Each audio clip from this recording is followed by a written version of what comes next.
Proses hukum kasus ijazah Jokowi masih terus berlanjut.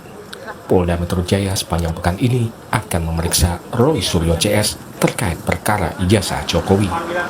Namun kuasa hukum Roy Suryo CS, Ahmad Kosinuddin, menyatakan kliennya berhalangan hadir karena jadwal pemeriksaan di kepolisian bentrok dengan agenda pribadi mereka. Kosinuddin tegaskan kliennya bukan mangkir. Pihaknya juga telah mengajukan surat permohonan penundaan pemeriksaan. Yang kedua, kami perlu tegaskan bahwa di dalam KUHP memang ada proses untuk pemanggilan selanjutnya. Artinya ketidakhadiran klien kami ini bukan berarti mangkir, bukan tanpa keterangan. Jadi secara resmi kami nanti akan menyerahkan surat pertama tentu saja kepada penanggung jawab proses penyidikan ini, yakni kepada Direktur Reskrimum Polda Metro Jaya ya. Jadi Reskrimum nanti kita kirim surat, itu tujuannya sebenarnya kepada Kapolda Metro Jaya, apalagi Kapolda Metro Jaya kita kan baru yang sekarang ya. Mudah-mudahan surat ini nanti bisa memberikan argumentasi bahwa memang tidak ada panggilan yang diabaikan. Jadi panggilannya patut. Berbeda dengan ketidakhadiran Saudara Joko Widodo yang sebelumnya kita tidak tahu dia dipanggil, dan tentu saja malah kita jadi bingung karena justru penyidik yang mendatangi saksi selaku korban Saudara Joko Widodo ke Solo untuk diambil keterangannya.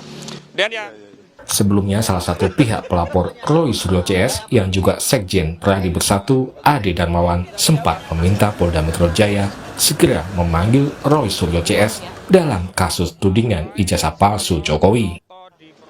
Kami meminta dengan sangat Jumat Keramat segera periksa. Jumat Keramat segera dijalankan untuk Roy CS, ya. Pada pertengahan Juli lalu, Polda Metro Jaya telah meningkatkan status perkara tudingan ijazah palsu Jokowi ke tahap penyidikan.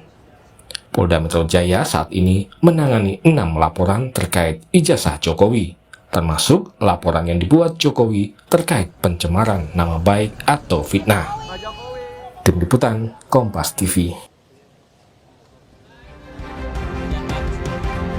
Saudara, kubu Roy Suryo CS mengajukan permohonan penundaan pemeriksaan terkait dengan perkara ijazah Jokowi yang ditangani Polda Metro Jaya. Akankah polisi mengabulkan permohonan ini? Apakah juga penundaan pemeriksaan bisa berdampak pada proses kasus atau hukum kasus ini? Kita ulas bersama dengan salah satu terlapor dalam kasus ijazah Jokowi, yakni ada Rismon Sianipar. Malam, Bang Rismon. Malam, Mbak. Dan ada juga kuasa hukum Jokowi, Rifai Kusumanegara. Bang Rifai, selamat malam. Malam, Mbak. Dan hadir juga ada Kapolda Jawa Barat tahun 2016-2017, Irjen Purnawirawan Anton Carlian. Pak Anton, selamat malam. Selamat malam. Ya, saya mau ke Bang Rismon dulu. Bang Rismon, kalau tadi pagi dari tim kuasa hukum sudah ke Polda, melakukan konferensi pers, sudah disebutkan Mas Roy, Anda, kemudian Dr. Tifa, sampai Pak Abraham Samad, ini sudah diketahui kapan-kapan saja jadwal pemeriksaan. Nah, pertanyaannya kenapa harus menunda kalau sudah tahu ada jadwalnya? Ya, kami kan ingin menikmati apa yang dinikmati oleh Pak Jokowi. Ya, Pak Jokowi juga menunda. Kami juga punya kepentingan pribadi dalam rangka merayakan 17 Agustus di kampung kami masing-masing. Ini kan kemerdekaan kita rayakan dulu dong, begitu ya. Jadi karena Pak Jokowi juga bisa melakukannya, ya kami juga bisa. Equality before the law. Apalagi Pak Jokowi kan menikmati itu, Polda penyidiknya malah datang ke Solo. Ini jadi balas-balasan? Bukan balas-balasan, ya ini kan 17 Agustus, kita rayakan dulu dong, gitu loh, bahwa kita merdeka, gitu. Jadi ya kami akan menikmati fasilitas seperti yang dinikmati oleh Pak Jokowi. Bahkan Pak Jokowi lebih menikmati lagi, karena penyidik Polda malah datang ke Solo. Berarti Bang Rismon dan kawan-kawan ini menganggap bahwa kasus ini tidak sebegitu serius, jadi lebih serius pada saat yaudah di 17 Agustus dulu, baru nanti kemudian berlanjut ini pemeriksaan. Ini sebenarnya suatu kasus yang bagi saya pribadi ini konyol ya, karena bukti itu sudah tidak terbantahkan, kok mau dilanjutkan. Contoh, skripsi yang tidak ada lembar pengesahan penguji itu pasti tidak ada ijazahnya.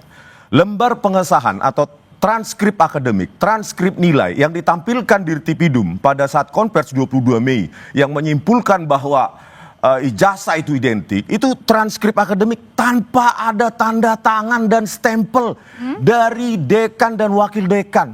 Itu kan artinya apa? Itu bodong. Tidak ada transkrip akademik yang tidak ada otoritas yang menandatangani. Jadi Anda menganggap juga dengan kasus dugaan pencemaran nama baik dengan sekarang sudah masuk ke tahap penyidikan, ini juga sesuatu hal yang ini aneh. sudah dipaksakan, publik sudah tahu, kami sudah menyebarkan bukti ke publik. Kami juga sudah punya transkrip akademik resmi. Lulusan Fakultas Kehutanan tahun 85 itu sangat berbeda. Tidak ada tulisan tangan di situ untuk nilai. Yang ada diketik dan ada otoritas di situ. Pembantu dekan 1 bidang akademik, terus dekan, mereka 2 tanda tangan dan ada stempel di situ. Punyanya Pak Jokowi mana? Transkrip akademiknya kosong melompong. Itu kan memalukan. Jadi bagi kami ini kasus sangat dipaksakan. Emang benar kasus ini sangat dipaksakan sampai tadi juga dari kubu Roy Suryo CS sampai Bang Sianipar juga meminta untuk penundaan. Bang Rifai katanya lebih baik merayakan dulu 17-an. Ya, pertama ya kami kembali lagi, mungkin pihak dari teman-teman TPU memiliki strategi tersendiri, ya kami hormati itu. Tapi sekalipun kami berpandangan ini kontradiksi. Kenapa? Kita baru dengar ya Pak Rismon bilang, wah tidak ada buktinya, tuntutan lemah. Nah kalau memang betul kuat, kenapa nggak hadir ke Polda? Kenapa nggak hadir? Terangkan langsung semua di Polda gitu ya. Ini malah menghindar-hindar gitu. Percuma bicara di depan publik kalau tidak masuk dalam forumnya. Biarlah bukti-bukti yang Bang Rismon punya dan teman-teman bawa ke Polda, serahkan semua. Ini loh Pak Polda, menurut kami ijazah Pak Jokowi palsu begini. Sampaikan. Justru kalau tidak menghadiri ya percuma. Itu bukan langkah pembelajaran yang baik. Itu dianggap menghindar ya katanya. Kedua saya sedikit tergelitik ya. Baru saya dengar ada penundaan pemeriksaan dengan alasan perayaan kemerdekaan. Apalagi semua orang tahu kemerdekaan itu tanggal 17 Agustus. Pemeriksaannya bukan 17 Agustus. Jadi tidak ada korelasinya. Kecuali pemeriksaan di tanggal 17 Agustus, minta tunda, itu pun juga belum pernah saya dengar dalam pemeriksaan orang meminta tunda gara-gara 17 Agustus. Jadi kami melihat ini hanya upaya untuk menghindar. Apalagi juga salah satu Bang Egy kita tahu sendiri juga sudah di luar negeri gitu ya. Jadi menyatakan bahkan tidak mau datang. Jadi ini kontradiksi. Di satu sisi banyak saya yakin bahwa tidak bersalah, tapi yakin ini penelitian, di satu sisi menghindari pemeriksaan. Emang benar Bang Risma bahwa ini merupakan upaya menghindar nih? Oh enggak, mengulur-ngulur waktu. Kok menghindar? Kan sudah ada tadi tim hukum Bang Kozinudin untuk mengapa datang untuk meminta penundaan kan. Daripada Pak Jokowi katanya sakit, ternyata hadir juga di Kongres PSI. Itu bagaimana lagi? Ngakunya sakit, padahal sehat kita lihat. Dan Polda Metro Jaya datang loh. Saya nggak meminta Polda Metro Jaya datang ke kampung saya di Baligi sana. Saya tetap datang gitu. Cuma di samping kami ingin merayakan 17 Agustus, kami ingin menyiapkan semua dokumen penelitian dalam bentuk buku kita akan selesaikan di 17 Agustus ini. Dan itu akan kita bawa dalam pemeriksaan nanti kalau kami dipanggil untuk setelah 17 Agustus, kami akan bawa 580 halaman, hampir 600 halaman. Dan itu harus dicatat oleh penyidik bahwa benar kami melakukannya atas nama penelitian. Kalau gitu pertanyaan berikutnya nanti yang akan Pak Anton jawab. Kira-kira penyidik akan mengabulkan nggak sih alasan tadi karena minta ditunda, karena mau merayakan dulu 17 Agustus. Pak Anton nanti tahan dulu ya Pak Anton ya. Tapi sebelum itu kita berikan dulu, silakan Pak Anton menjawab. Baik, masalah panggilan itu di dalam hukum Indonesia, kita semua tahu bahwa panggilan itu sifatnya harus dan wajib. Karena kita menganut ajas bahwa kepentingan umum lebih besar daripada kepentingan individu. Ya. Kemudian masalah apakah ini boleh atau tidak, seseorang boleh tidak datang ke panggilan polisi, panggilan jaksa apabila kita sendiri semua tahu ada alasan yang patut dan wajar. Nah, apakah tadi untuk menghadiri acara atau merayakan hari kemerdekaan ini bisa dianggap sebagai satu alasan yang patut dan wajar, ya kita kembalikan kepada Kepolisian Metro Jaya dan kita kembalikan kepada publik. Karena di sini saya tidak berhak untuk menilai. Karena memang kalau kita lihat bahwa panggilan itu wajib di mana? Karena apabila tidak memenuhi panggilan secara 2 kali berturut-turut, atau yang namanya mangkir, tapi di sini belum terjadi mangkir tersebut, maka itu kan ada ancaman hukuman pidananya. yaitu pasal 224. Barang Akan. siapa yang tidak memenuhi panggilan dari polisi, jaksa akan mendapat hukuman pidana 9 bulan. Nah, demikian juga di relas panggilan kepolisian itu kan ada pro justitia, demi keadilan, demi hukum. Dan di bawahnya itu sudah diperingatkan apabila tidak hadir memenuhi panggilan ini bahwa akan melanggar pasal 216. Oke. Jadi Pasal 216 itu apa? Yaitu tidak memenuhi perintah pejabat yang berwenang. Itu pun juga ada ancaman hukumannya yaitu 4 bulan. Nah, itu Nah, kalau tadi tidak, mohon ya. ya kalau itu tadi Gimana? alasannya karena tidak hadir gitu ya. Kalau pertanyaan berikutnya adalah ini sebenarnya tidak hadir atau menunda sebenarnya. Sekali lagi saya mau minta penegasan, nanti ya Bang Rismon akan menjawab, tetap bersama kami. Jadi untuk Bang Rismon, jadi sebenarnya ini alasannya menunda atau emang nggak mau datang atau jangan-jangan ini juga sengaja nih menjadi ujian begitu ya, dipertanyakan apakah penyidik berani untuk kemudian ya mengabulkan lah permintaan penundaan Anda dan rekan-rekan. Ini cuma penundaan untuk perayaan 17 Agustus sebagai warga negara. Kenapa sih? Kan kami juga jauh-jauh rumahnya. Ya kan harus pulang untuk merayakan 17 Agustus. Kan kami tidak minta fasilitas seperti Pak Jokowi, ya penyidik Polda Metro Jaya datang ke kota kami kan. Jadi fair-fair saja lah. Kenapa Pak Jokowi bisa menikmatinya? Yang kedua, apa yang perlu saya sampaikan di sini hal baru adalah tanggal 7 Agustus 2025 kemarin kami mendatangi Kompolnas. Kompolnas. Kompolnas sendiri tidak menyatakan tidak ada keterlibatan pada saat gelar perkara khusus tersebut. Begitu juga tadi pagi ke Komnas HAM dan mereka juga tidak ada menyatakan keterlibatan dalam gelar perkara khusus tersebut. Padahal saya hadir di situ seolah-olah ada wakil dari kedua lembaga tersebut ya, Kompolnas dan Komnas HAM. Jadi kami konfirmasi tidak ada keterlibatan kedua lembaga sebagai pengawas independen penegakan hukum di Indonesia. Inilah makanya ya saya katakan bahwa ini udah ugal-ugalan seperti dipaksakan. Padahal ya publik sudah tahu lah. Ya Pak Jokowi itu tinggal minta maaf kepada rakyat menggunakan ijazah palsunya sebagai capres 2014, 2019 sudah selesai, rakyat bisa memaafkan begitu loh. Dan kalau memang bersikeras tolong jangan dicabut laporannya gitu. Supaya Pak Jokowi sendiri nanti ya kan ingin memidana kami nih, memenjarakan kami 12 orang ya. Datang sendiri ke pengadilan, tunjukkan ijazahnya, jelaskan kepada publik dan rakyat proses akademik dari A sampai Z. Karena kami juga punya bukti-bukti yang membantah dan menyanggah itu. Oke, gimana tanggapannya Bang Rifai? Ya soal hadir di persidangan sudah dinyatakan langsung oleh beliau.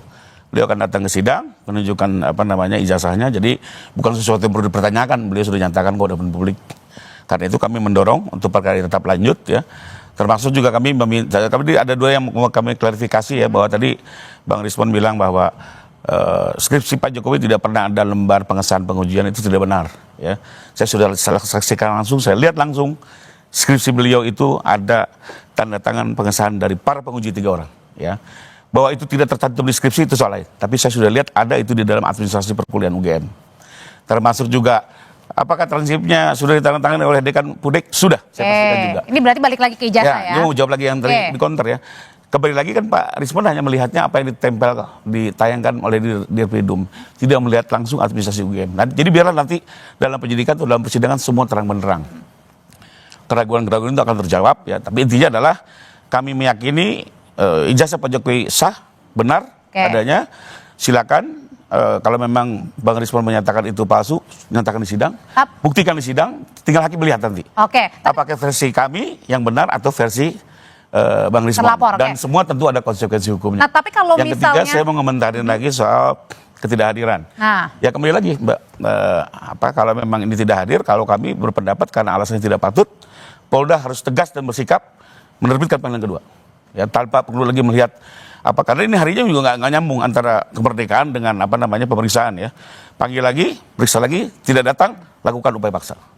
Karena memang itu prosedur hukum. Karena pada saat itu setelah panggilan kedua tidak hadir ya. Pak Jokowi pun juga diminta penundaan karena alasan sakit. Jadi Betul, artinya betul. menurut Anda sendiri dan tim ini tidak Dan kami beralaskan. datang. Nah kalau memang mau diminta dipanggil di rumahnya boleh juga. Itu karena ada di pasal 113. Bersurat saja. Minta diperiksa di Bali Gate. Pasti datang ke sana. Oh. Lah betul, Oke. memang 113 bicara seperti itu gitu ya. Jadi boleh-boleh saja. Capek dong itu nanti satu-satu nih. nggak ada masalah. Penyidik bisa kok melakukan itu. Oke, Pak Anton kalau gitu sebenarnya bagaimana nih cara mengukur penyidik begitu ya? Apakah nanti kemarin kan pada saat Pak Jokowi minta penundaan karena alasan sakit. Nah kalau ini dengan 17 Agustus, nah kemudian bagaimana cara penyidik bisa bersikap berhati-hati sekali ini penundaannya diterima atau tidak? Ya, betul sekali. Memang masalah kapan sih pasal 224 atau pasal 216 ini selesai sebagai satu tindak pidana. Memang di sini kan diatur lagi dalam sebuah juknis. Apabila 2 kali berturut-turut itu ada penjemputan dan nanti sampai kepada 3 kali. Nah, jadi memang masih ada tenggang waktu sampai 3 kali. Nah, sehingga di sini selesainya satu tindak pidana bahwa mangkir itu sendiri ya kami biasanya menerapkan ketika 3 kali berturut-turut tidak bisa datang ke kepolisian. Nah, di dalam hal ini masalah apakah ini wajar dan tidak, nah itu sangat situasional gitu kan. Apakah ini menurut polisi merayakan hari kemerdekaan ini wajar? Ya silakan saja. Kalau menurut polisi wajar, ya bisa dikabulkan. Tapi kalau tidak, ya ini tidak bisa dikabulkan. Namun biasanya yang menyangkut masalah-masalah yang patut dan wajar itu memang betul. Salah satu adalah bahwa ada sakit atau ada kegiatan lain yang tidak bisa ditunda yang memang sudah terjadwal. Nah itu disampaikan kepada penyidik karena saya juga sering begitu dan biasanya kita memaklumi hal tersebut. Nah kemudian saya juga ingin menyampaikan mekanisme gelar perkara. Ini mohon maaf, gelar perkara di polisi itu ada 2 gelar perkara internal dan ada juga gelar perkara eksternal. Nah, ketika gelar perkara internal itu kewenangan mutlak dari Polri, tidak perlu menghadirkan dari manapun juga. Namun, ketika sudah mengadakan gelar eksternal, itu di dalam juknisnya, itu silakan untuk mengundang siapapun juga. Kemudian satu hal lagi, masalah apakah boleh mendatangi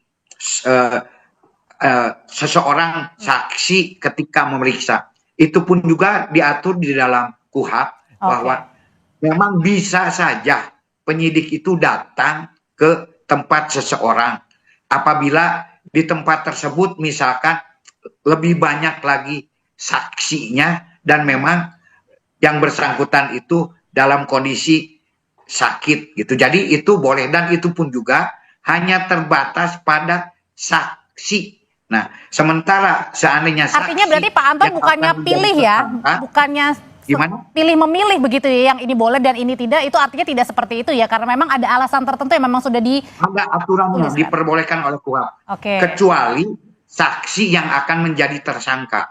Kita ada di dalam juknis, itu tidak boleh. Tetapi kalau saksi pure, sebagai saksi murni, kita boleh datang. Itu malah sebagai salah satu pelayanan masyarakat. Karena apabila nanti saksi yang akan diindikasikan menjadi calon tersangka kita datang, itu nanti kita akan malah kena Dewan Kode Etik gitu kan. Tidak boleh mendatangi saksi sebagai calon tersangka. Kecuali saksi yang pure saksi itu boleh datang dan ada aturan tertentu. Jadi Bang Rismon juga seandainya ingin begitu, bisa-bisa saja. Tetapi harus pure sebagai saksi dan ada alasan-alasan tertentu yang memang memungkinkan hal tersebut. Misalkan di daerah Bang Rismon itu di Medan lebih banyak saksinya, ada 3, ada 4. Nah, polisi bisa datang, bukan membeda-bedakan. Itu yang selama ini kami lakukan sebagai penyidik di waktu dulu dan sesuai dengan juknis. Kalau gitu sebenarnya dari Bang Rismon sendiri ketika nanti ditunda dan kemudian sudah siap, apakah memang sudah siap untuk diperiksa atau jangan-jangan ini juga menjadi salah satu strategi bagian dari Anda dan tim karena sudah naik tahap penyidikan, jangan-jangan juga mengulur nih, ada tersangka penetapan atau enggak? Nanti dulu ya Bang. Itu rahasia. Nanti dulu Bang, usai jeda. Bang Rismon dengan penundaan ini sebenarnya memang Anda sedang menyiapkan bukti baru atau Anda sedang mengulur-ngulur waktu karena sudah naik ke tahap penyidikan dan belum ada penetapan tersangka di kasus ini? Bukan mengulur-ngulur ya, kan memang seperti dibilang Pak Anton kan ada kesempatan panggilan kedua, panggilan ketiga sembari kami menuntaskan buku kami. Dan tadi merayakan ulang tahun kemerdekaan Indonesia karena kami berharap Indonesia ini jauh lebih baik di bawah kepemimpinan Pak Prabowo Subianto. Nah, terkait dengan pernyataan Bang Rifai tadi ya, bahwa ada lembar pengesahan penguji yang katanya ada atau tidak, yang pasti tidak ada gitu ya.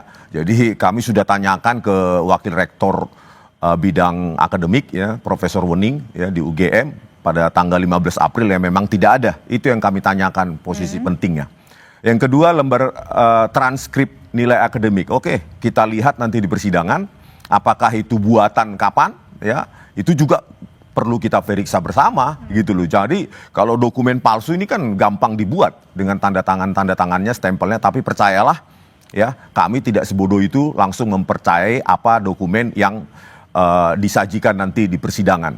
Dan satu hal yang memastikan betapa takutnya Dirtipidum menunjukkan ijazah Jokowi yang analog dan hanya berani menunjukkan ijazah fotokopi. Itu saja sudah meyakinkan publik bahwa Jokowi sebenarnya tidak memiliki ijazah original keluaran UGM, tetapi keluaran di mana saja ya. Begitu. Oke, dengan tuduhan-tuduhan ini Bang Rifai, sebenarnya apakah juga Anda dan tim termasuk juga Pak Jokowi ini juga menginginkan juga berharap agar proses ini ketika sudah naik ke tahap penyidikan segera kemudian diungkap begitu jika memang ada tersangkanya dalam kasus dugaan pencemaran nama baik? Tentu ya, karena Pak Jokowi juga mengajukan upaya hukum ini kan tentunya dengan harapan. Dua tujuan, pertama adalah nama baiknya dipulihkan, kedua terkait ijazah Pak Jokowi ini akan diuji oleh pengadilan nantinya. Apakah ini sah, benar atau tidak. Jadi memang selalu ini harus diikuti dan kita mendorong ini segera selesai ya. Sampai dengan nanti di pengadilan. Jadi soal pembedanan itu bukan menjadi target kami, tapi justru kejelasan mengenai ijazah ini juga menjadi hak bagi Pak Jokowi karena beliau ini boleh dibilang ya nama baiknya kan betul-betul terkoyak nih ya. Dibahas terus bersekian lama di sosial media gitu ya. Sampai begitu yakin dia Pak Rismon. Nanti biar disidang, semua akan terlihat semua ya. Saksi juga sudah sangat banyak diperiksa, ahli sudah sangat banyak ya. Kebetulan kalau saya sendiri kemarin sudah melihat langsung arsip-arsip di UGM. Saya sudah lihat langsung dan kita semakin yakin ini clear and clear. Ya, tinggal nanti silakan juga publik mengikuti persidangannya secara terbuka ya, sama-sama kita saksikan agar nanti bisa terjawab apakah ijazah Pak Jokowi ini sah atau sebaliknya. Oke, kalau gitu Pak Anton dengan palsu. Atau gitu dengan penyelesaian ini, apakah kemudian dengan penetapan misalnya kalau ada tersangka begitu ya dengan didugaan kasus pencemaran nama baik, apakah ini akan berakhir sampai di sini atau memang masih akan berlanjut lama nih kasus ini?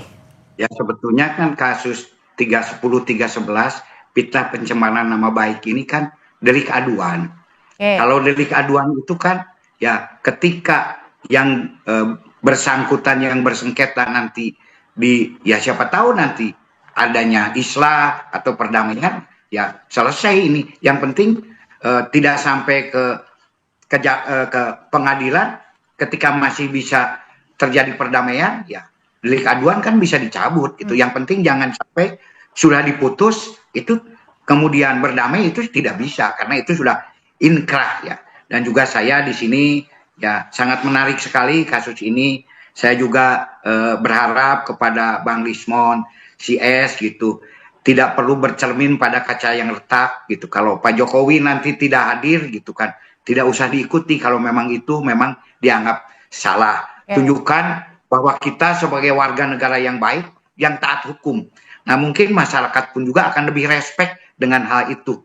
Jangan sampai nanti malah ada yang menilai seolah-olah alasannya ya kekanak-kanakan dan lain-lainnya. Maklumlah masyarakat gitu kan. Itu kita gentleman bahwa Bang Rismon dan Pak Roy ini betul-betul sebagai pendekar hukum yang memang taat ajas hukum. Ya untuk kebenaran sekalipun langit runtuh kan ya tegakkan hukum. Nggak usah takut kan. Itu yang saya harapkan. Gitu kan. Oke, kalau gitu singkat ya dari bapak-bapak berdua, akankah tadi kalau meminjam kata Pak Anton, mungkin nggak sih berdamai islah? Singkat aja. Pak Jokowi harus jujur. Rakyat sekarang sudah tidak bisa ditipu lagi. Ya. Jadi udah jujur aja lah, rakyat akan memaafkan. Oke, Bang Rifai? Ya, karena berita ini sudah kemana-mana ya.